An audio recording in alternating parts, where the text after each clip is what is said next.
The sun was setting over the Virginia hills when a silver Honda Civic pulled into the gravel parking lot of Jerry's Roadside Diner.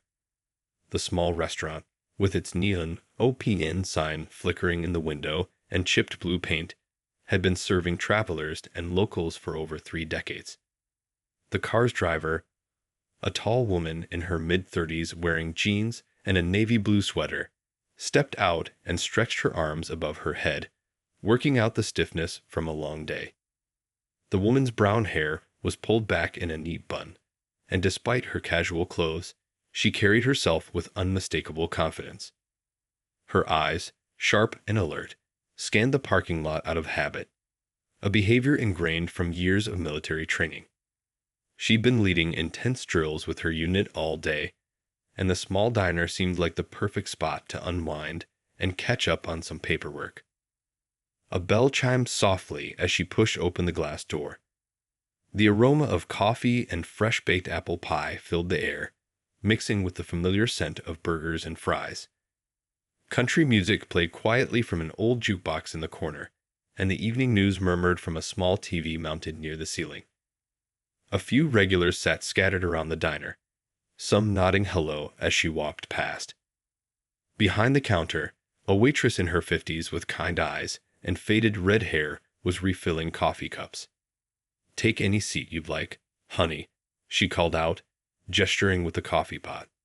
The woman chose a spot at the counter, settling onto a red vinyl stool that had seen better days but was still surprisingly comfortable. She pulled out her tablet from her messenger bag and set it on the counter, along with a small notebook filled with handwritten notes. The waitress approached with a warm smile, her name tag reading Betty.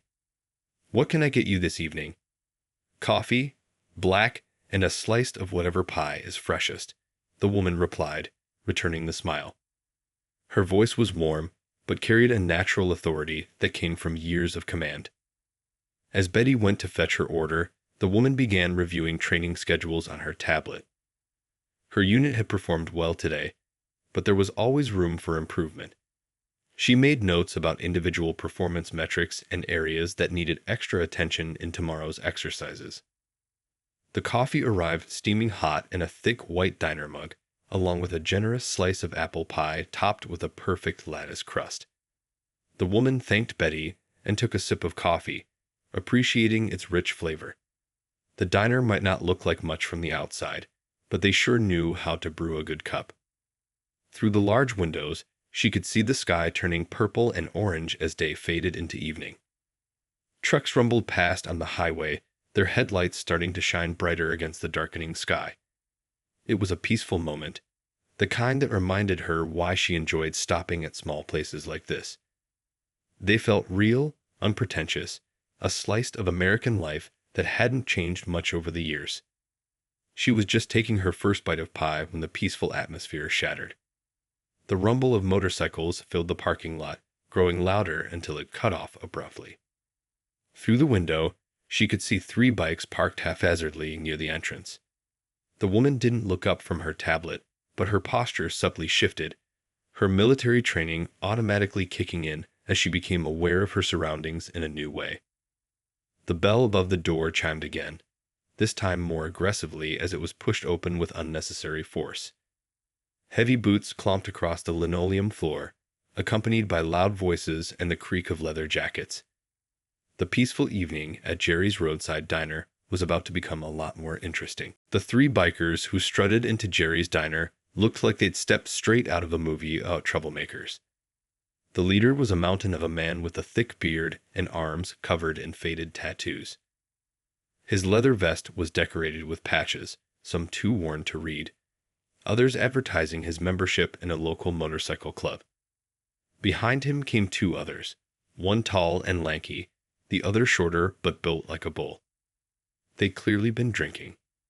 The smell of beer followed them as they made their way to the counter, laughing too loudly at jokes only they understood. The few regular customers in the diner suddenly became very interested in their meals, heads down, trying to avoid drawing attention to themselves. Well, what do we have here?" the bearded leader announced, his voice carrying across the diner as his eyes landed on the woman at the counter. He nudged one of his buddies. "Look at this. Somebody's playing soldier with her little computer." The shorter biker chuckled, a sound like gravel in a blender. "Maybe she's writing in her diary," he added, earning more laughter from his friends. Betty, the waitress, gripped her coffee pot tighter, her knuckles turning white. She'd seen trouble walk through that door before, but something about these three felt different. They had that restless energy that usually meant someone was looking for more than just coffee and pie. The woman at the counter didn't react. She simply took another bite of her pie, her fingers sliding across her tablet's screen as she continued reviewing documents. This seemed to irritate the bikers even more. "Hey, I'm talking to you," the leader said, moving closer. He smelled like leather and cheap whiskey. "Don't you know it's rude to ignore people?" He leaned against the counter, deliberately invading her space. His two friends spread out, one on either side, like wolves circling prey. The diner had gone completely quiet now. Even the jukebox seemed to be playing softer, as if it too was trying to avoid attention. The only sounds were the gentle hum of the refrigerator and the distant rush of trucks passing on the highway. "You know what I think?" the lanky biker drawled, running a hand through his greasy hair. "I think all these women playing soldier is what's wrong with this country. Back in my daddy's day, they knew their place."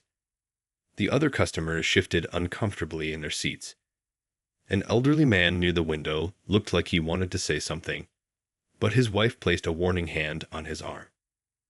They'd seen situations like this escalate before, and at their age, they couldn't afford to get involved. Betty moved down the counter, pretending to wipe it clean while staying close enough to reach the phone if needed. She'd already punched in the first two digits of 911, just in case. The woman still hadn't acknowledged them. She took a sip of her coffee, set the mug down with a soft clink, and continued working. Her calm seemed supernatural, like the eye of a hurricane. But if anyone had been watching closely, they would have noticed her shoulders tighten slightly, her jaw set just a bit firmer. "Hey boys," the bearded leader called out, raising his voice to make sure everyone in the diner could hear.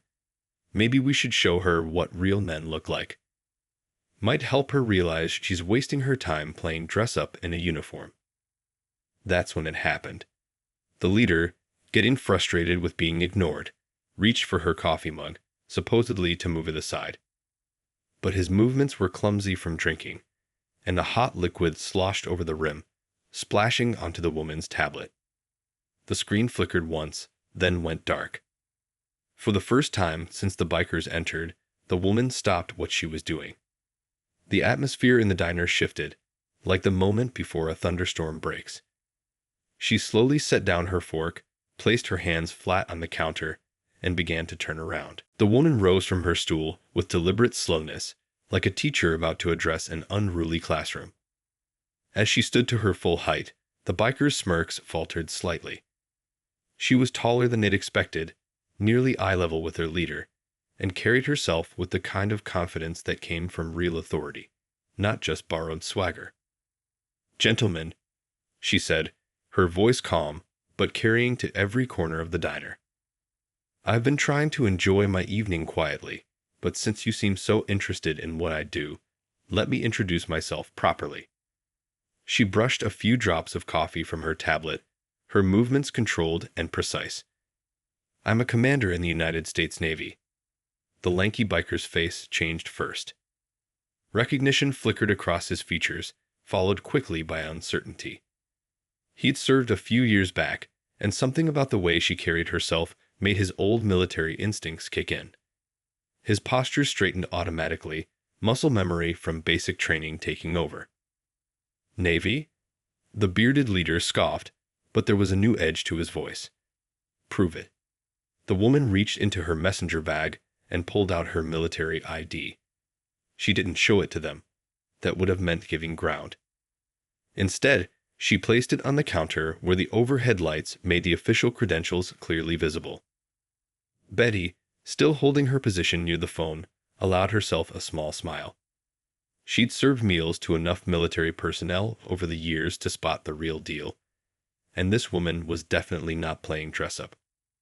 Now, the commander continued, her tone remaining level but taking on a steel edge that made even the burly leader shift his weight uncomfortably. We can discuss your opinions about women in the military, if you'd like.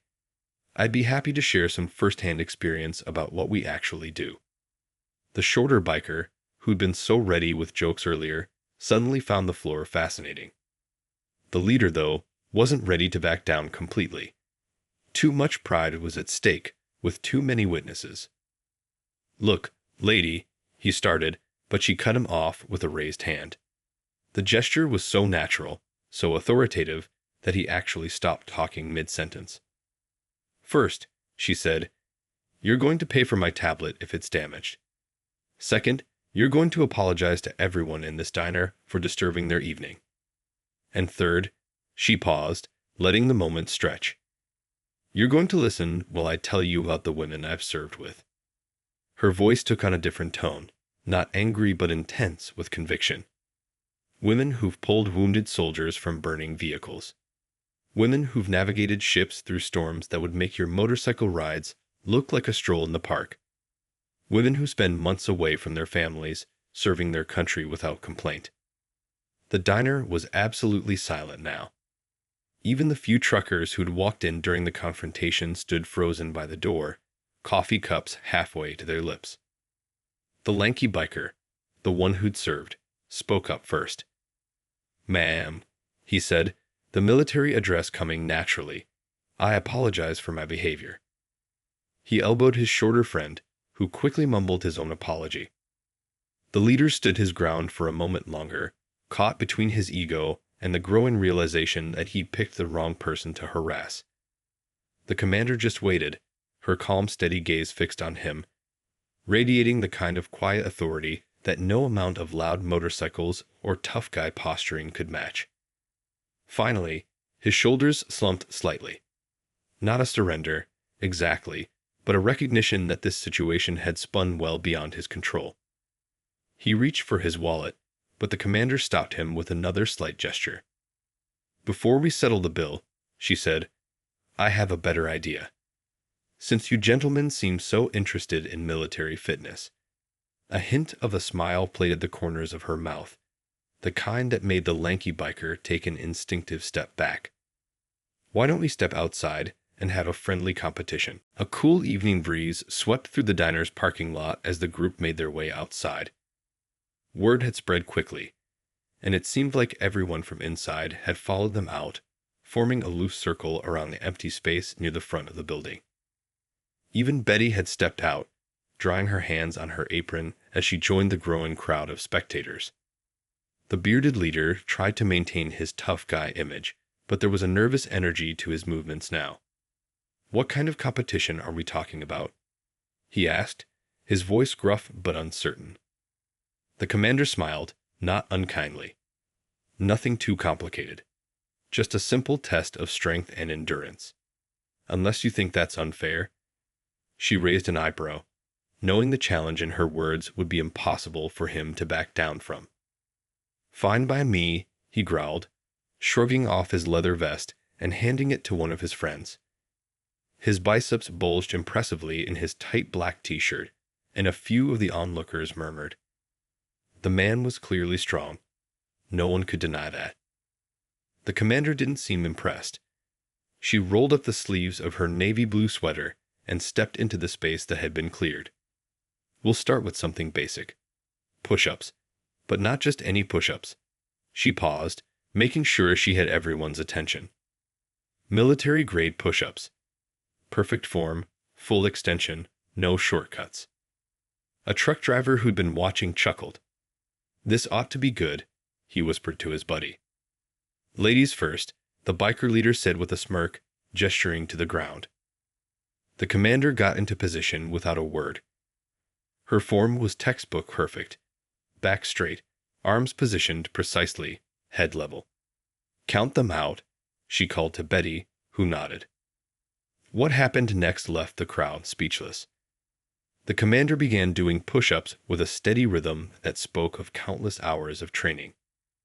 Each repetition was identical to the last, smooth, controlled, perfect. Betty counted out loud, her voice clear in the evening air. 20, 30, 40. The biker leader's smirk began to fade. The commander hadn't slowed down at all. Her breathing remained steady, her form unwavering. 50, 60, 70. Some of the onlookers had pulled out their phones, recording the unexpected showdown. The shorter biker was shaking his head in disbelief. 80, 90, 100. The commander pushed herself up one final time and stood, not even breathing heavily. She brushed off her hands and turned to the biker leader. Your turn. He got down into position, trying to mirror her form. His first few push-ups were strong, if a bit sloppy. By 20, he was starting to grunt with effort. At 35, his arms were shaking. At 42, he collapsed onto the asphalt, his face red with exertion and embarrassment. Not bad, the commander said, offering him a hand up. He stared at it for a moment before accepting, allowing her to help him to his feet. But that's just the warm-up. Ready for the real challenge. The lanky biker stepped forward. Ma'am, I think we've learned our lesson. His military background was showing again as he addressed her with genuine respect. The shorter biker nodded vigorously. Yeah, we were way out of line. We're sorry about the tablet and everything else. The leader, still catching his breath, looked at the commander. The bluster was gone from his voice when he spoke. You know, my niece has been talking about joining the military. I've been telling her it's not for girls. He paused, wiping sweat from his forehead. Guess I need to rethink some things. The commander nodded, acknowledging his words. The crowd around them began to disperse, but not before several people patted her on the back or offered quiet words of appreciation. Back inside the diner, the atmosphere had completely changed.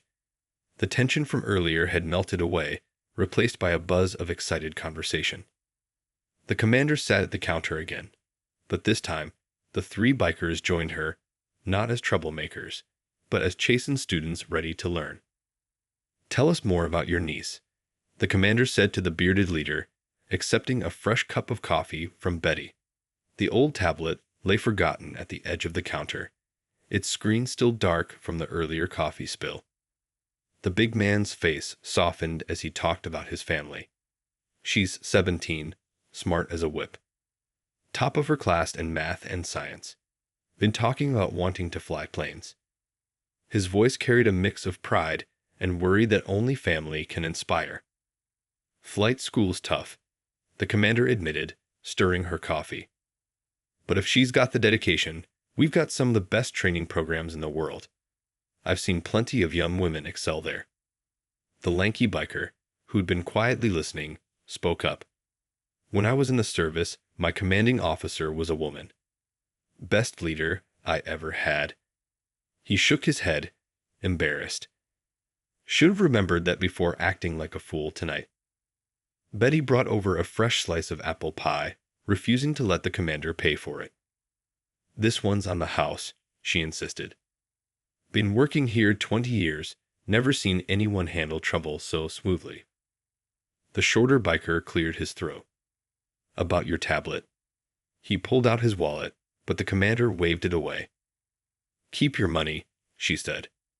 But I want you to do something instead. She looked at each of the bikers in turn. Next time you see someone assuming they know what a person can or can't do based on how they look, speak up. Share what you learned today. The leader nodded slowly. My niece. She's going to hear a different story from her uncle now. About women in the military, about what's possible. He paused, choosing his words carefully. Would it be okay if she contacted you for advice? The commander's face lit up with a genuine smile. She pulled out a business card and wrote something on the back. This is my official contact information. Tell her to email me, and I'll put her in touch with some female pilots who can tell her exactly what to expect. A trucker sitting nearby raised his coffee cup in a silent salute. Others in the diner were smiling too. witnesses to an evening that had started with prejudice but was ending with understanding. The lanky biker suddenly laughed. You know what's funny? We came in here thinking we were so tough. Turns out, real toughness isn't about making noise or pushing people around. Real toughness, the commander added, is about lifting others up, not putting them down. It's about facing challenges head-on and helping others do the same. Betty refilled everyone's coffee cups. You boys ride safe now, she said, but her tone was warmer than before. And don't be strangers, just maybe come back with better manners next time. The shorter biker grinned sheepishly. Yes, ma'am. Though I think we'll stick to push-ups at the gym from now on. Much less embarrassing when you're not being shown up in front of an audience. The evening wound down peacefully, with conversation flowing as naturally as the coffee. What had started as a confrontation had transformed into a moment of genuine connection and learning. Even the old jukebox seemed to be playing happier tunes. As the evening deepened, the commander decided to share some stories from her own journey in the military. The bikers, along with several other diner patrons who'd stayed to listen, gathered around as she spoke about her experiences. My first day at officer training, she began, wrapping her hands around her coffee mug. I was terrified. Not of the physical challenges. I'd prepared for those. I was scared of not being taken seriously. She paused, looking at each face around her. But you know what I learned? Actions speak louder than assumptions. The bearded leader nodded thoughtfully. Like those push-ups earlier, he said, rubbing his still sore arms. Can't argue with results like that. Exactly, the commander replied. But it's not just about physical strength. Leadership is about mental toughness, quick thinking, and caring for your people. She smiled at the memory. My first command, I had a crew of 50. Men and women, different backgrounds, different beliefs.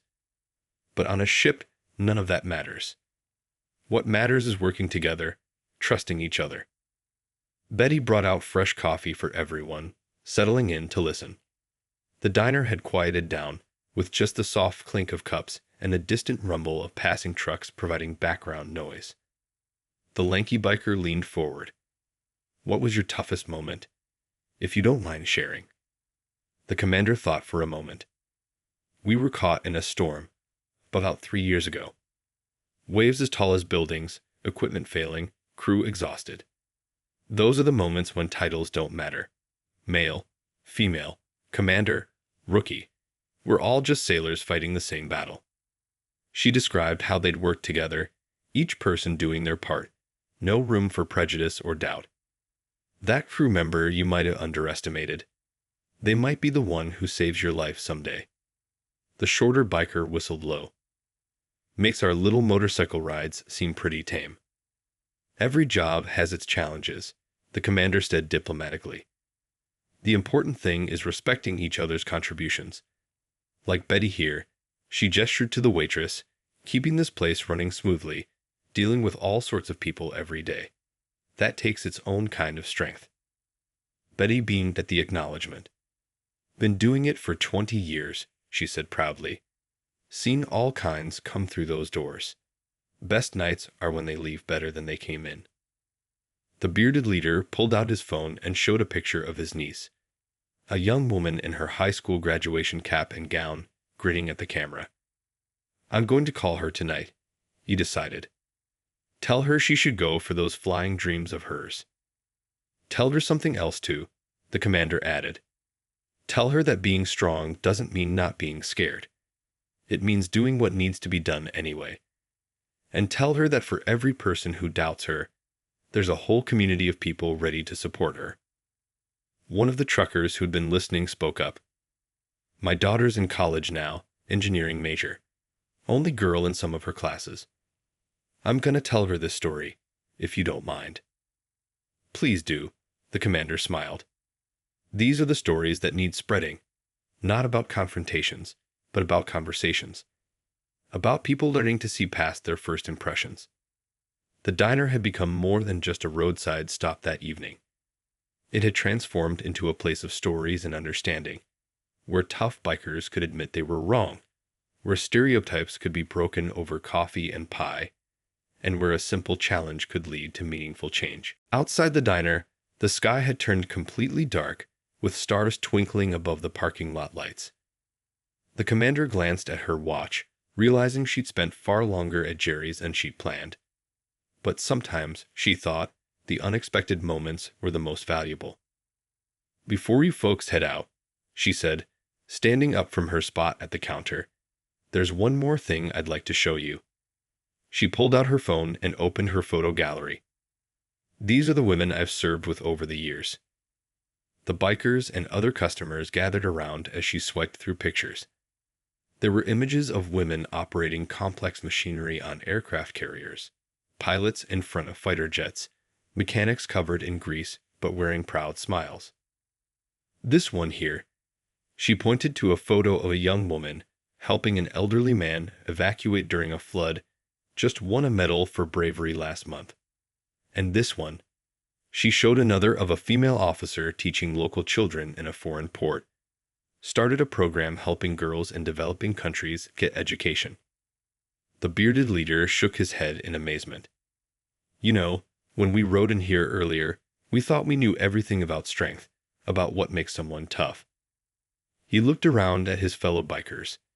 "Guess we were just loud and showing off, thinking that made us powerful." "Real power," the commander replied, "isn't about intimidation.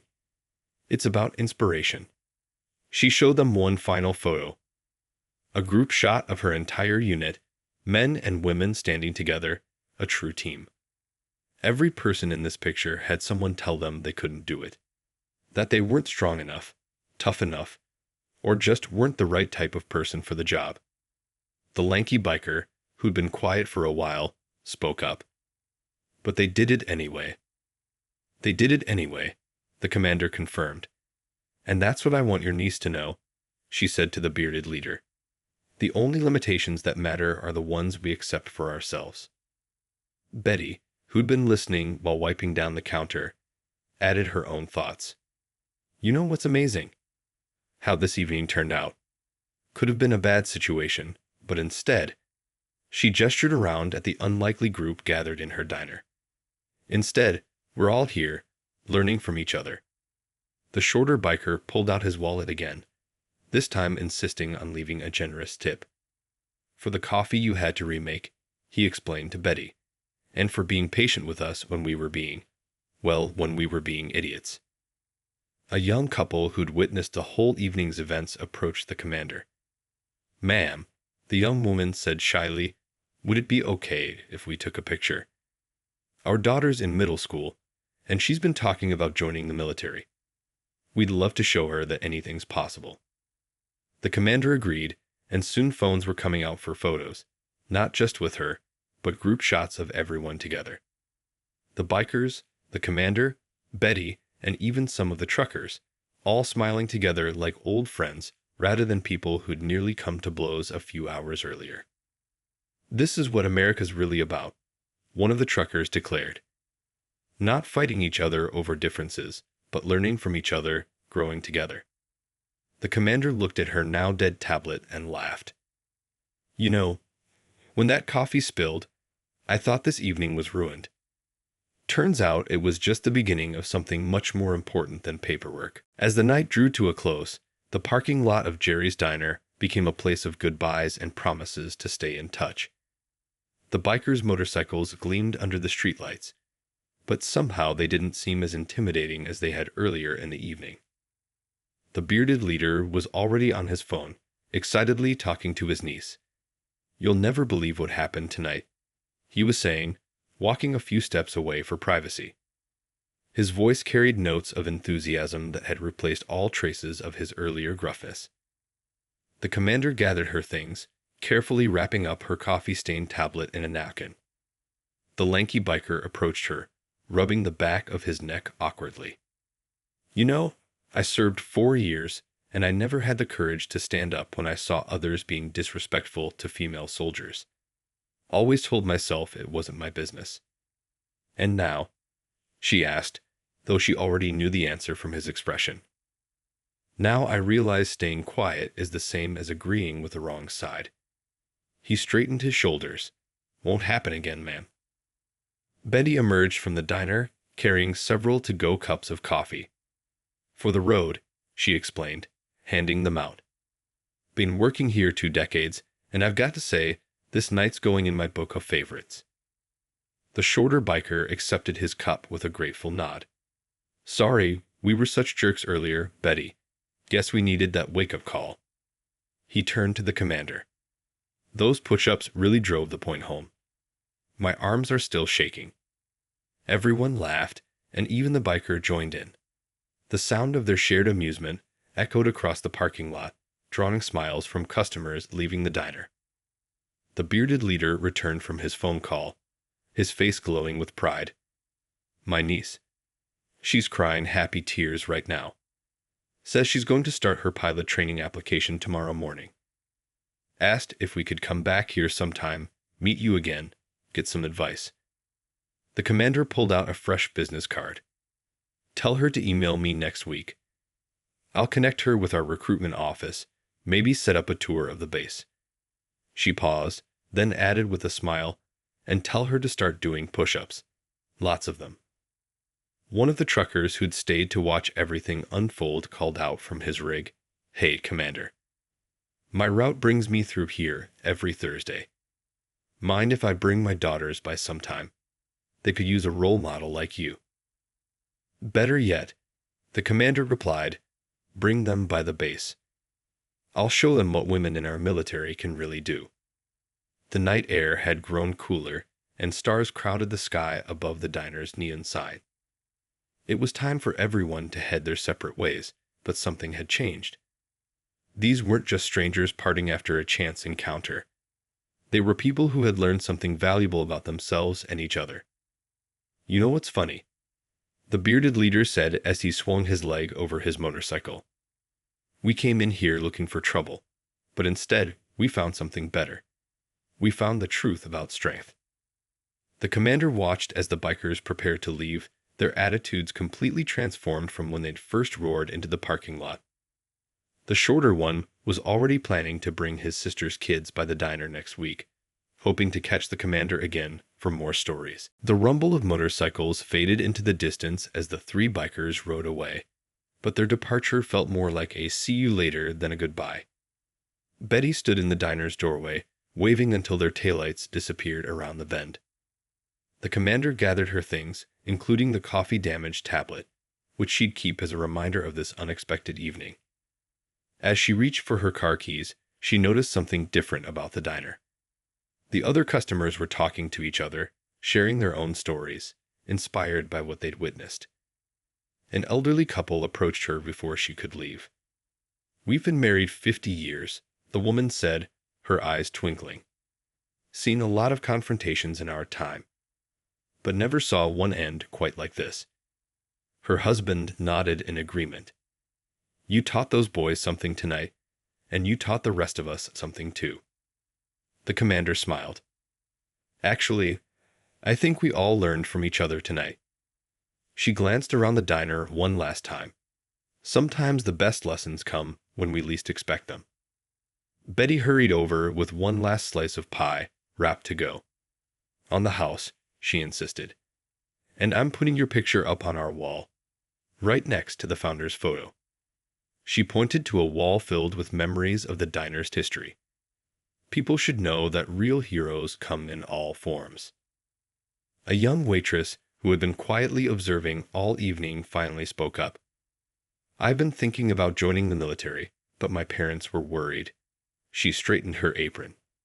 Would it be okay if I came by the base too? Maybe learn more about the opportunities.